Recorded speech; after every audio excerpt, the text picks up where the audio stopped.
அது பண்ண முடியல. சரி அப்ப இருந்து அப்படியே நானே ஸ்லோ ஆயிட்டேன். அதான் பிடிக்கும் எனக்கு. அப்படிதான் படிக்கிறது தான் படிக்கிறது தான் பிடிக்கும். அந்த மாதிரி. அதுல இலக்கியமா இல்ல கதை ஏதோ ஒன்று படிக்கிறோம். காலேஜ் அந்த மாதிரிலாம் படிக்கிறாங்க இல்லையா? ஆனா காலேஜ்க்கே எனக்கு போக அந்த ரொம்ப ஆசைப்பட்டதுனால அது போகவே முடியல. யார் ரொம்ப சுட்டி? பிரக்யா பிரக்யா இல்ல பிரகு தான். ஓகே. அவங்க வைஷாலி அவங்க அமைதியா இருப்பாங்க. அமைதியா இருப்பாங்க. சண்டைலாம் நடக்குமா ரெண்டு பேத்துக்குள்ள? சின்ன சண்டை சின்ன எல்லார் வீட்லயும் நடக்கிற ஆனா பெரிய அளவுலாம் இல்ல. ஒரு குரல் கொடுத்தா சைலண்ட் ஆயிடும். ஒரு குட்டி குட்டி சண்டைகள். யாரு ரொம்ப செல்லம்? ரெண்டு பேரும் தான். யார் ரெண்டு பேருக்குமே அவங்க ரெண்டு பேரும் ஈக்குவலா தான் பார்த்துருக்கேன். பிரக் ஒரு பக்கம், வைஷாலி ஒரு பக்கம். யாரு வந்து இந்த அளவுக்கு வருவாங்க நீங்க அன்றைய காலகட்டத்தில் எதிர்பார்த்து? வைஷாலி அப்பவே நல்ல விளையாடுவாங்க. ரெண்டு பேருமே அந்த டிஸ்ட்ரிக்ட் எப்ப அந்த பயணம் தொடங்கினமோ அப்பவே நல்லா விளையாட ஆரம்பிச்சிட்டாங்க. டிஸ்ட்ரிக்ட் செலக்ட் நல்லா விளையாண்டாதான் நம்ம ஸ்டேட்டு கூட்டிட்டு போக முடியும். அந்த மாதிரி ஒரு அம்மாவா ஒரு மனைவியா என்ன மாதிரியான விஷயங்கள்லாம் மிஸ் பண்ணியிருக்கீங்க? ஃபங்க்ஷனுக்குலாம் எதுவும் போக முடியாது. வீட்டுக்கு பெரிய மருமகள் வேற. ஃபேமிலி ஃபங்க்ஷன்லாம் நிறைய வரும்.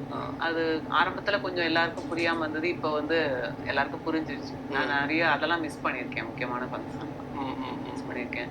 எங்க அம்மா வீட்டுல போய் இருக்கணும்னு எனக்கு ஆசையா இருக்கும். அதெல்லாம் மிஸ் பண்ணியிருக்கேன். மிஸ் பண்ணிட்டேன். அது இனிமேல அதெல்லாம் உங்களுக்கும் பிரகுக்குமான அந்த பாசத்தை பத்தி சொல்லுங்க. எவ்வளவு ரொம்ப பாசமா பாருங்க.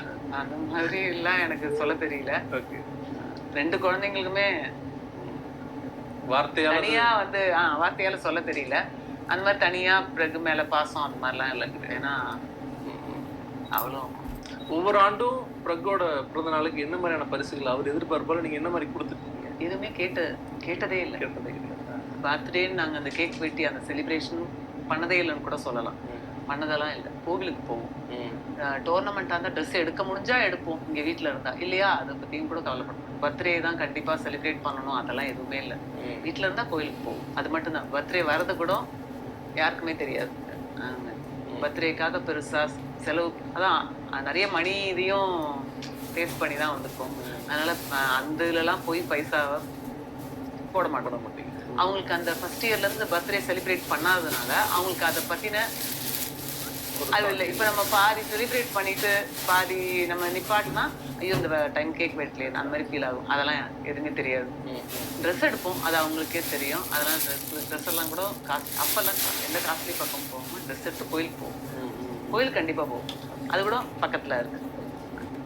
அவர் உங்களுக்கு கொடுத்த மறக்க முடியாத பரிசுகள் ஏதாவது இருக்கா? பாருங்க இப்போ இவ்வளோ இந்த பேரே வந்து அவனால கிடைச்சது. எனக்கே ஷாக்கா இருக்கு. நம்மளுடைய பேர் இப்படி ரீச் ஆயிருக்கேன்னு.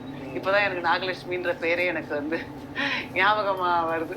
அந்த மாதிரி இதுவே ஒரு பெரிய